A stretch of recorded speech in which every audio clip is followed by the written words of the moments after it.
Hello students, 12वी झाली आता काय? हा प्रश्न सर्वांच्या मनात असेलच. हा प्रश्न सोडवण्याचा आहे आपल्याला आणि याचा प्रयत्न आपण करू. मी professor A K Rajput, B electrical, M Tech IPS, HR management, MBA. मी करिअर गायडन्स सुद्धा करतो. खूप सारे कॉलेजमध्ये मी गेलो होतो. खूप सारे कॉलेजला व्हिजिट केल्यानंतर हे आढळलं की 12वीच्या पोरांच्या मनात, स्टुडंटच्या मनात खूप सारे प्रश्न असतात. करिअर गायडन्स केल्यानंतर अकोला, अमरावती, धामणगाव, वर्धा, नागपूर, वाशिम या सगळ्या कडच्या स्टुडंटमध्ये सेम प्रकारचे प्रश्न असतात. ते प्रश्न काय? तर ते प्रश्न असतात की करिअर कसं काय करायचं, जॉब कुठं लागेल, खर्च किती लागेल, बेस्ट ब्रांच कोणती, काय शिकलो की चांगला जॉब मिळेल, स्कोप कशाला आहे. मित्रांनो, याच्यापेक्षाही मोठा क्वेश्चन असतो की सांगणार कोण, विचारू कोणाला. कारण 12वी जर झाली आपली, त्याच्यानंतर आपल्याला डिसाईड करावं लागतो की कुठं जायचं आहे, कशात करिअर घडवायचं आहे, आणि इथं प्रॉपर गायडन्स गरजेचं असतं. तर टेन्शन घेऊ नका. आपले आई वडील जरी आपल्याला सांगण्यात असक्षम असणार, जरी ते प्रॉपर गायडन्स करू शकत नाही, फार्मर असल्यामुळे, शेतकरी किंवा मागासी वर्ग असल्यामुळे, किंवा शिक्षणाचा अभाव असल्यामुळे, जर आई किंवा वडील आपल्याला हेल्प करू शकत नाही करिअर डिसाईड करण्यात, तर याचं टेन्शन घेण्याची गरज नाही. कारण आम्ही तुमची हेल्प करू, आम्ही तुम्हाला प्रॉपर गाईड करू. स्टुडंट, जर आपल्याला वाटत असेल की आपल्याकडे संसाधन नाही, आपल्याकडे पैसे नाही, आईवडील सुशिक्षित नाही, पण तुम्हाला जर शिकायचं असेल, जर तुम्हाला खरंच काही घडवायचं असेल, नवीन काही करायचं असेल, तर हा व्हिडिओ पूर्ण पहा. तुमच्या सगळ्या प्रश्नांची उत्तरे या व्हिडिओमध्ये तुम्हाला भेटून जाणार.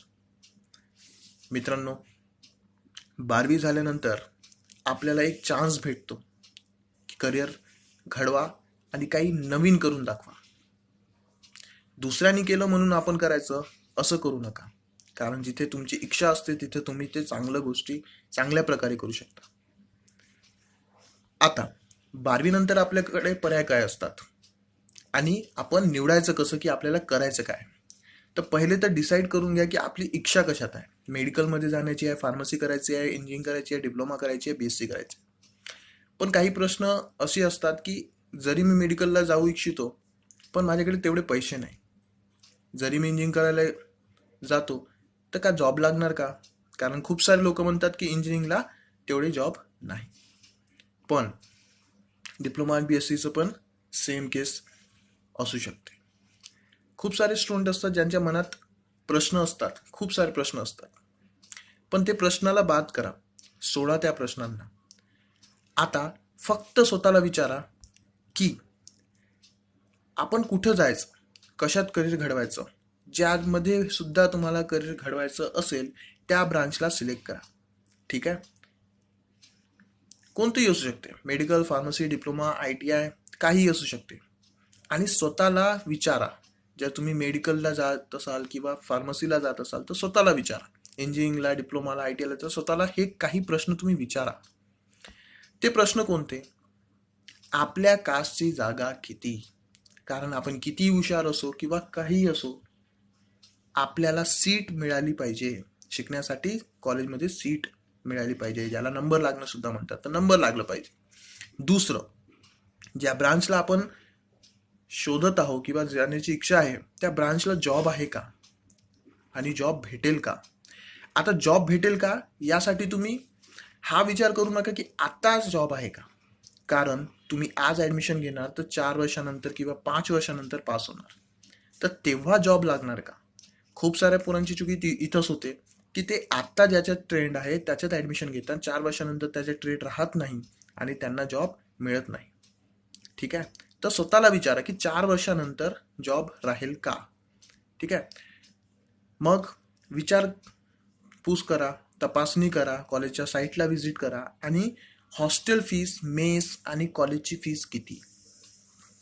काही कॉलेजमध्ये खूप जास्त फीस असतात, काही कॉलेजमध्ये थोडे कमी फीस असतात. मेसचं पैसे, हॉस्टेलचे पैसे, कारण आपण जर शिकायला गेलो तर आपल्याला राहावं लागेल, जेवण लागेल, ते कमीत कमी आपल्याला खर्च करावं लागतोच. तर फीस, हॉस्टेल आणि मेस याचा खर्च किती? आणि सगळ्यात मोठा प्रश्न स्वतःला विचारा ब्रांच डिसाईड करण्याच्या पूर्वी की मला जमेल का. आता मला जमेल का या प्रश्नाचा आधार दुसऱ्याचं एक्सपिरियन्स असू देऊ नका, कारण जर त्याला नाही जमलं तर मला जमेल का असं नसते. आता त्यांनी अभ्यास केला नसेल किंवा त्यांनी बरोबर काही केलं नसेल, त्यामुळे त्याला जमलं नसेल, तर दुसऱ्याचा एक्सपिरियन्सचा आधार घेऊ नका.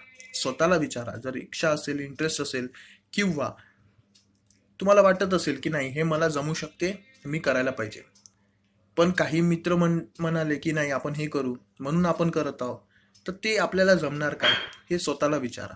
आणि दुसऱ्याच्या बोलण्यावर कुठेही जाऊ नका, कारण 1-2 वर्षानंतर जेव्हा तुम्ही पास करू शकत नाही, क्वेश्चन पेपर काढू शकत नाही, बॅक लागतात, तर मग पोरं ट्विट करतात, सोडून देतात तो अभ्यास आणि म्हणतात की मला जमत नाही, मला झेपत नाही.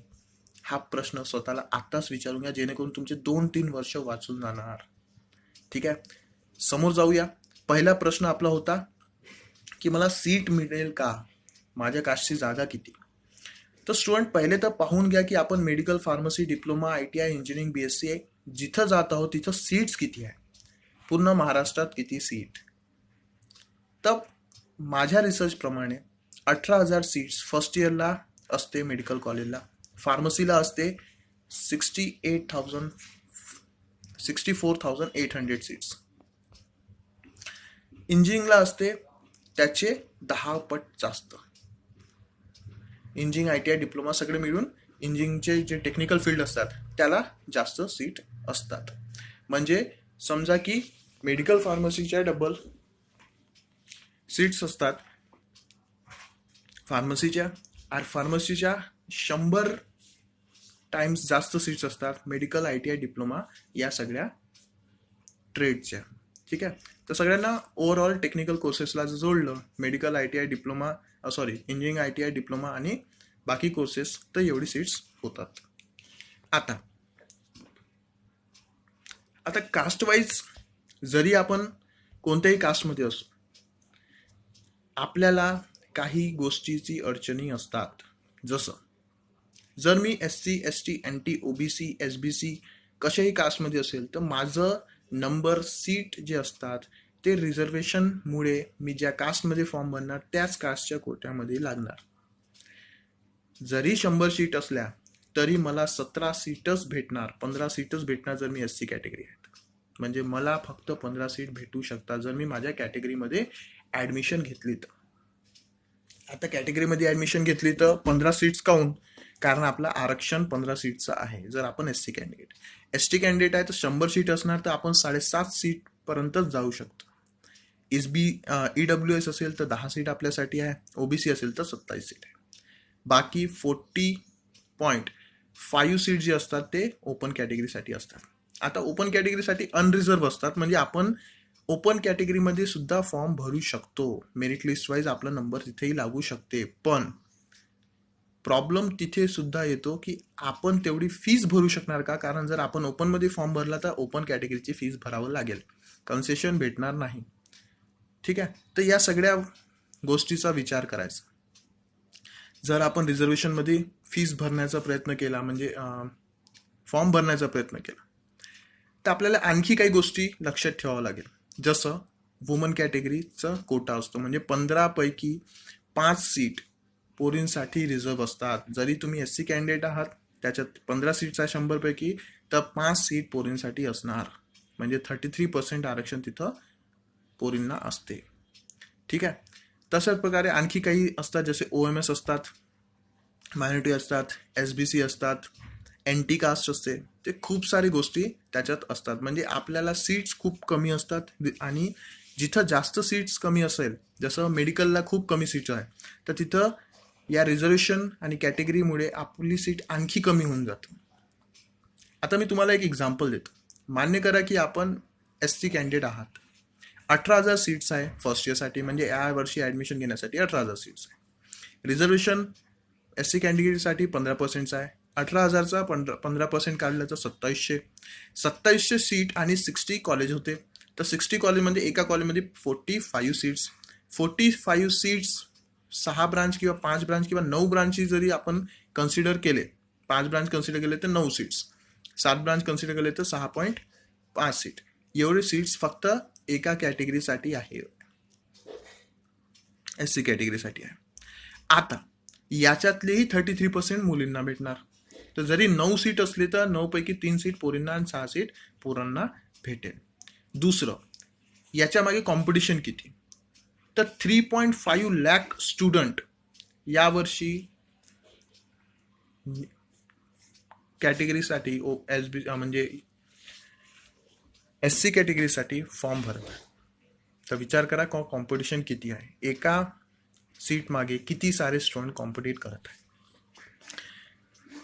तर या सगळ्याचा विचार करून आपण डिसाईड करायचं. सेम आपण ITI डिप्लोमा या सगळ्यात पण हे सेम रूल लागतो, पण तिथं जास्त सीट असल्यामुळे तिथं आपल्याला कॉम्पिटिशन कमी असते. आता कुठेही ॲडमिशन 12वी नंतर घ्यायची असेल तर आपल्याला मेडिकलसाठी नीट, JEE टेक्निकलसाठी आणि MSCT महाराष्ट्र गव्हर्नमेंटचे जेवढेही मेडिकल आणि टेक्निकल असेल त्यासाठी लागते. पण प्रॉब्लेम असा निर्माण होतो की आपले खूप सारे स्टुडंटला सांगण्यात येते की नीट दिलं की मेडिकलमध्ये नंबर लागतो. स्टुडंट असं नसते. नीट जे आहे आणि JEE जे आहे, जे ऑल इंडिया लेवलचे एक्झाम आहेत, तर नॅशनल कॉलेजेस जे आहे जसे IITs, Indian institute of technology, तसंच मेडिकलचेही एम्स असतात. तर मेडिकलच्या एम्ससाठी जे असते ते नीट असते आणि JEE IIT JEE असते. प्रॉब्लेम असा निर्माण होतो की आपल्याला सांगण्यात येते की जर तुम्ही नीट केलं तर तुम्हाला मेडिकलमध्ये नंबर लागणार.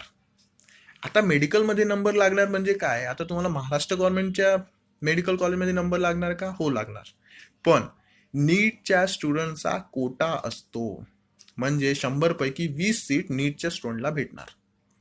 म्हणजे 20 सीटसाठी आपण फॉर्म भरू शकतो जर आपण नीट दिला आहे तर. आपण पूर्ण 100 पैकी 100 जागेसाठी इलिजिबल नाही. आणि त्याच्यातही मग कॅटेगरी, त्याच्यातही सगळं काही पुन्हा तसंच. JEE पण सेम असते, ॲडमिशन भेटू शकते. पण पुन्हा JEE मेन एक्झाम कशासाठी आहे, IIT साठी आहे. जरी आपला तिथं नंबर नाही तर स्टेट गव्हर्नमेंटच्या काही सीट्स असतात जे JEE वर डिपेंड करतात. काही कोटा असतो JEE त्या कोटामध्येच आपण फॉर्म भरू शकतो, अदरवाईज आपण फॉर्म भरू शकत नाही. खूप खूप खूप पोरांना हे माहीत नसते. टीचर्स सांगतात नीटसाठी JEE की तुम्हाला स्टेट गव्हर्नमेंटमध्ये नंबर लागतो, पण असं होत नाही. म्हणून खूप सारे स्टुडंट प्रिपेअर करतात नीट आणि नंबर लागत नाही, कारण स्टेट गव्हर्नमेंटमध्ये नीटचा कोटा असतो आणि एम्समध्ये तुम्ही 100% सीटसाठी अप्लाय करू शकता आणि तिथे मग कॅटेगरी वाईज तुम्हाला मेरिट लिस्ट लागते आणि तुमचा नंबर लागतो. ठीक आहे, लक असेल तर आपल्याला तिथं नंबर लागतो, नसेल तर आपण किती प्रिपेअर केलं तर 2-3 वर्षापर्यंत नंबर लागत नाही. ठीक आहे. आता काही प्रश्न होते अकोला साईडच्या पोरांचे की सर आम्ही नीट प्रिपेअर करत आहोत, जसं तुम्ही सांगत आहे नंबर नाही लागला तर मग काय करायचं. तर स्टुडंट नीट आपण वर्षात 2 वेळा देऊ शकतो. सोबतही आपण रिसर्च करा की कोणत्या मेडिकल कॉलेजमध्ये आपल्याला जायचं आहे, त्या मेडिकल कॉलेजची कोणती एंट्रन्स आहे आणि ते केव्हा निघते, त्याचं सिलेबस काय आहे, त्याची फीस काय, आणि प्रत्येक कॉलेजची वेगळे एंट्रन्स एक्झाम असतात. तर तुम्ही त्या एंट्रन्स एक्झामबद्दल माहिती काढा आणि त्या फॉर्म भरा. त्या एंट्रन्स एक्झामवर 60% सीट रिझर्व असतात. तर 60% जे ॲडमिशन होतात ते त्या एंट्रन्स एक्झामवर होतात मेडिकल कॉलेजच्या. नंतर जे असतात ते CET आणि नीटवर जे कोटा वाईज थोडेसे सीट असतात त्याच्यातले ॲडमिशन होतात. ठीक आहे. JEE सुद्धा तसंच असतं, पण टेक्निकल कोर्समध्ये सीट एवढे जास्त आहे की तुम्हाला इझिली ॲडमिशन भेटून जाते टेक्निकल कोर्ससाठी. म्हणजे कोणते टेक्निकल कोर्स, इंजिनिअरिंग फक्त. ठीक आहे, ITI डिप्लोमासाठी तसं नसते. आता MSCT चा सुद्धा कोटा असतो. ठीक आहे, मेडिकलमध्ये कमी कोटा असतो, पण जेव्हा आपण टेक्निकल कोर्सची गोष्ट करतो तर जर MSCT दिली आहे तर टेक्निकल कोर्समध्ये म्हणजे इंजिनिअरिंगमध्ये, फार्मसीमध्ये तुम्हाला नंबर लागू शकतो. आणि इंजिनिअरिंगमध्ये मॅक्झिमम सीट्स असल्यामुळे तिथं नंबर लवकर लागतो. फार्मसीसाठी आपल्याला थोडं स्ट्रगल करावं लागतं. ठीक आहे, तर असं सगळं काही इन्क्वायरी करून घ्या. आणि त्याच्यानंतर स्पेशली जे नीट आणि मेडिकलमध्ये जाण्या इच्छुक असणार स्टुडंट त्यांनी कॉलेजच्या एंट्रन्स एक्झामबद्दल माहिती करायला हवी. चला, आता इथं मी ग्राफवर तुम्हाला दाखवलेलं आहे की मेडिकल फार्मसीला सीट्स खूपही कमी असतात. BSc वाल्यांना थोडी जास्त सीट्स असतात. आता कमी सीट म्हणजे काय, जास्त कॉम्पिटिशन, म्हणजे एका सीट मागे खूप सारे पोरांचे कॉम्पिटिशन असेल. BSc साठी कॉम्पिटिशन असतात पण थोडं कमी असतात मेडिकल पासून, आणि सीट जास्त असल्यामुळे तिथं कॉम्पिटिशन थोडंसं कमी असतं.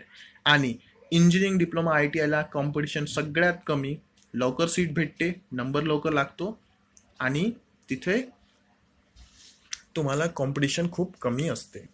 आता जरी आपल्याला नंबर लागला, सीट लागलं, तर नोकरी लागेल का? कारण सगळ्यात मोठा प्रश्न नोकरी. जरी आपण पास झालो तरी आपल्याला नोकरी लागेल का, हे सगळ्यात मोठा प्रश्न असतो. तर नोकरी दोन प्रकारची, गव्हर्नमेंट आणि प्रायव्हेट. स्टुडंट आपलं जे काही तुम्ही डिसाईड करत असाल की मला याच फील्डमध्ये जायचं आहे, त्या फील्डमध्ये जायचं आहे, त्या फील्डला जॉब आहे का, किती जॉब निघतात, सरासरी किती जॉब निघतात ते पहिले पहा. तर मी तुम्हाला सांगतो स्टुडंट, सरकारी जे नोकरी असतात त्यापैकी 2% नोकऱ्या जे आहे ते मेडिकल आणि फार्मसीला असतात, 9% BScला असतात, आणि 89% जे असतात डिप्लोमा इंजिनिअरिंग ITIला असतात. आता असं मी काऊन म्हणत आहे, कारण मेडिकल आणि फार्मसी जे आहे त्याच्यात मॅक्झिमम टीचिंगची जागा निघतात, ठीक आहे, आणि खूप कमी दरावर मेडिकल आणि फार्मसी कंपनीमध्ये रिसर्चरच्या जागा निघतात, तर ते 2% असतात, ठीक आहे. 9% BScला असते, कारण आपल्याला MPSC UPSC हे सगळं BScच्या एक्झाम असतात, त्यामुळे 9% नोकऱ्या जे असतात गव्हर्नमेंटच्या ते BSc बेसिस असतात. इंजिनिअरिंग डिप्लोमा ITI तुम्हाला माहीतच असेल की रेल्वेची वॅकन्सी असो की कोणतीही वॅकन्सी असो, आपल्याला इंजिनिअरिंग डिप्लोमा ITI या कोर्सेसवर जास्तीत जास्त टेक्निकल कोर्सेसवर भर दिला जातो, आणि गव्हर्नमेंट नोकऱ्या पिछल्या 5 वर्षापासून रिसर्चप्रमाणे सगळ्यात जास्त ITI डिप्लोमा आणि इंजिनिअरिंगला निघालेल्या आहे, आणि समोरही निघणार, कारण डेव्हलपिंग कंट्री आहे आपली. आता प्रायव्हेटवर जर गेलो आपण, तर प्रायव्हेटवर 0.003% जॉब जे असतात ते मेडिकल, फार्मसी आणि डिप्लोमाला असतो. म्हणजे तिथं जॉब लागण्याची शक्यता खूप कमी असते, कारण कॉम्पिटिशन आहे. एक डॉक्टर दुसऱ्या डॉक्टरला रेफर करत नाही, स्वतः खाली ठेवत नाही. जे मोठ्या मोठ्या कंपनी आहे फार्मास्युटिकल, ते कंपन्या दुसऱ्याला रिक्रूट करत नाही, तिथे लवकर वॅकन्सी निघत नाही. वॅकन्सी निघत नाही म्हणून तिथे रिक्रुटमेंट सुद्धा होत नाही. तुम्ही स्वतः विचार करा की एक फार्मसी केल्यानंतर मुलं स्वतःचं फार्मसी टाकतात, तिथं त्यांना जॉब लागत नाही दुसऱ्याकडे, म्हणून स्वतःचं फार्मसी टाकतात. आणि फार्मसी फील्ड एक आहे, त्याच्यात तुम्हाला फार्मसी स्वतःची टाकावं लागेल किंवा दुसऱ्याच्या फार्मसीमध्ये काम करावं लागेल. त्याच्यासाठी तुम्हाला लायसन्स आणि बाकी गोष्टी करावं लागतात, ठीक आहे. मेडिकलचं पण सेम आहे. जर आपण मेडिकल करत आहोत तर मेडिकलमध्ये कोणी तुम्हाला ठेवत नाही, तुम्हाला स्वतःचं मेडिकल काढावं लागतो, आणि स्वतःचं सर्टिफिकेट्स, स्वतःची दुकान सुरू करावं लागते. म्हणजे दुकान म्हणजे कसं आहे की तुम्ही जर स्वतःचं तुम्ही डॉक्टर आहे, डेंटिस्ट आहात, तर तुम्हाला स्वतःचं डेंटिस्ट शॉप, किंवा तुम्ही म्हणणार वर्कशॉप, किंवा आपण म्हणू शकतो की तुम्हाला स्वतःचं हॉस्पिटल उघडावं लागेल, तेव्हाच तुमचं चालेल. म्हणजे प्रायव्हेट जॉब नाहीच, त्यांना स्वतःच करावं लागतं, आणि चांगलं इन्व्हेस्टमेंट लावावं लागतं. 9% जागा पुन्हा BSc वाल्यांसाठी असते, कारण ते टीचिंग करू शकतात, ते ट्युशन्स घेतात, त्याच्यानंतर त्यांना सुपरवायझरची काही जॉब निघतात, आणि मी सांगितलेलं आहे जसं ते टीचिंग करू शकतात, ते सगळं काही ते करू शकतात. बाकी 89% जागा इंजिनिअरिंग ITI डिप्लोमा. आता तुम्ही समृद्धी महामार्गाचा एक्झाम्पल घेतला तर समृद्धी महामार्गामध्ये खूप सारे जागा निघालेल्या होत्या, तिथं म्हणजे डिप्लोमावाले ITI वाले भेटत नव्हते, तर पकडून त्यांना जॉब दिलेला आहे. 12th सायन्सवाल्या स्टुडंटला पण जॉब दिलेला आहे सुपरवायझरचा, म्हणजे एवढी जागा निघालेली आहे. त्याच्यानंतर LED light, manufacturing, construction field, खूप सारे जागा गव्हर्नमेंटच्या आणि प्रायव्हेटच्या निघतात, ठीक आहे. त्याच्यानंतर लवकर तिथं लोकांना काढण्यात येते, त्यामुळे वॅकन्सी निघत राहतात, आणि यामुळे जॉब लवकर भेटतात. दुसरं, आता सगळं काही झालं म्हणजे आपल्याला जॉबची माहिती आपण सरासरी काढून घेतलेली आहे, रिसर्च केलेला आहे, त्याच्यानंतर सीटचे रिसर्च केलेला आहे, पण खर्च किती, सगळ्यात मोठा प्रश्न की खर्च किती. तर मेडिकल आणि फार्मसीसाठी 1.2 लाख पासून तर 1.5 लाख पर्यंत पैसे लागतात. हे प्रत्येक कॉलेजप्रमाणे डिफरंट असतात, तर तुम्ही कॉलेजच्या साईटवर जाऊन तिथं इन्क्वायरी करू शकता. BSc साठी 2,000 ते 20,000 पर्यंत पैसे लागू शकतात, पण इंजिनिअरिंग डिप्लोमा आणि ITI यासाठी आपल्याला 2,000 ते 30,000 पर्यंत कॅटेगरीवाल्यांना पैसे लागतात, ठीक आहे. त्याच्यात काही कॉलेज कन्सेशन सुद्धा देतात, काही कॉलेज त्याला मान्य सुद्धा करतात आणि खूप सारे पैसे कमी जास्त होऊ शकते. पण सगळं काही झाल्यानंतरही आपल्याला काही खर्च स्वतः करावा लागतो. जसं रूमचं पैसे कमी होत नाही, जेवणचे पैसे कमी होत नाही आणि चालण्या राहण्याचे पैसे कमी होत नाही. जसं रूमचंच तुम्ही 2,000 रुपये किराया जर गृहीत धरलं तर 12 महिन्याचे तुम्हाला 24,000 रुपये. मेसचं म्हणजे जेवणाचं तुम्ही कन्सिडर केलं ते 12,000, 12 महिन्याचे 2,000 प्रमाणे 24,000 रुपये तिथं लागते तुम्हाला. ट्रॅव्हलिंगसाठी बस समजा किंवा मोबाईलचा रिचार्ज समजा, येण्या जाण्याचा खर्च समजा, ऑटो बस याचा खर्च समजा, तर टोटल केलं तर आपल्याला एका वर्षात 58,000 रुपये लागणारच. म्हणजे कुठेही ऍडमिशन घ्या तुम्ही, तुम्हाला 58,000 रुपये लागणारच. आता प्रश्न हा पडतो, काही पोरांनी मला विचारलं की सर 58,000 कुठून आणायचे, आमचे वडील शेतकरी आहे, आमचे वडील म्हणजे तेवढे नाही भरू शकत, तर आम्ही शिक्षण घ्यायचं नाही का? तर स्टुडंट टेन्शन घ्यायची गरज नाही, तुम्ही शिक्षण करू शकता. खूप सारे स्कीम्स असतात, खूप सारे कॉलेज असतात. काही कॉलेज म्हणजे मी ज्या कॉलेजकडून व्हिजिट करतो, मी ज्या कॉलेजकडून टेक्निकल कोर्सेसमध्ये स्टुडंटला सेमिनार देतो, तर त्या कॉलेजच्या प्रिन्सिपल सोबत, संस्था अध्यक्ष सोबत माझं बोलणं झालं आणि त्यावर त्यांनी प्रश्नाचं एक उत्तर काढलं की असे खूप सारे पोरं ज्यांना तेवढे पैसे नाही की ते भरू शकणार. आणि 4 वर्ष तर तुम्ही 4 वर्ष गुन्हेला 58,000 करा तर 2-2.5 लाख रुपये होऊन जातात. तर त्यांनी त्याचा एक उपाय काढला, कारण या स्टुडंटला काही ना काही तर भेटायला पाहिजे, कारण स्टुडंट इच्छुक आहे अभ्यासासाठी, पण प्रश्न हा पैशाचा पडतो, त्यामुळे ते शिकत नाही. तर याचा एक पर्याय काढलेला आहे, याचा एक तोड काढलेला आहे. जर तुम्हाला याच्याबद्दल माहिती पाहिजे असेल तर तुम्ही मला कॉन्टॅक्ट करू शकता. मी तुम्हाला सगळं काही सांगेल आणि सगळे इन्फॉर्मेशन तुम्हाला देईल. तर हा प्रश्न सुटू शकतो, मोठा प्रश्न नाही आहे. 48,000 रुपीज हे काही मोठी गोष्ट नाही आहे. खूप सारे कॉलेज यासाठी मदत सुद्धा करतात, त्यांचे वेगळे वेगळे स्कीम्स असतात, गव्हर्नमेंटची काही स्कीम्स असतात. तर या प्रश्नाचं उत्तर जर तुम्हाला पाहिजे असेल तर तुम्ही मला कॉन्टॅक्ट करून विचारू शकता. स्टुडंट, आता आपण तुलना करू. तुलना असं करणं आवश्यक आहे, कारण काही स्टुडंट आहे ज्यांना हे सगळं झाल्यानंतर समजायला थोडंसं अवघड होते. तर पहा, जर तुमच्याकडे चांगले पैसे आहे, फीस भरू शकता, तर तुम्ही मेडिकल फार्मसीसाठी जा. जर तुम्हाला डॉक्टर होण्याची इच्छा आहे तर तुम्ही मेडिकल फार्मसीसाठी जा. पण हे लक्षात ठेवा की मेडिकल फार्मसीच्या जागा खूप खूप खूप कमी निघतात, नोकऱ्या खूप कमी आहे, स्ट्रगल खूप जास्त आहे, कारण सीट्स जे असतात ते खूप कमी असतात. कमी सीट असल्यामुळे जास्त कॉम्पिटिशन आहे, खूप सारे पोरं असतात, एका सीट मागे हजारो पोरं असतात लाईनमध्ये. त्याच्यानंतर नोकऱ्या खूप कमी निघतात. तर जर आपल्याला सीट्स ही कमी आहे, त्याच्यानंतर फीस ही जास्त आहे आणि नोकऱ्या सुद्धा कमी आहे, तर मला वाटते की फार्मसी आणि मेडिकल ज्यांच्याकडे पैसे आहेत ते लोकांनी करायला हवं.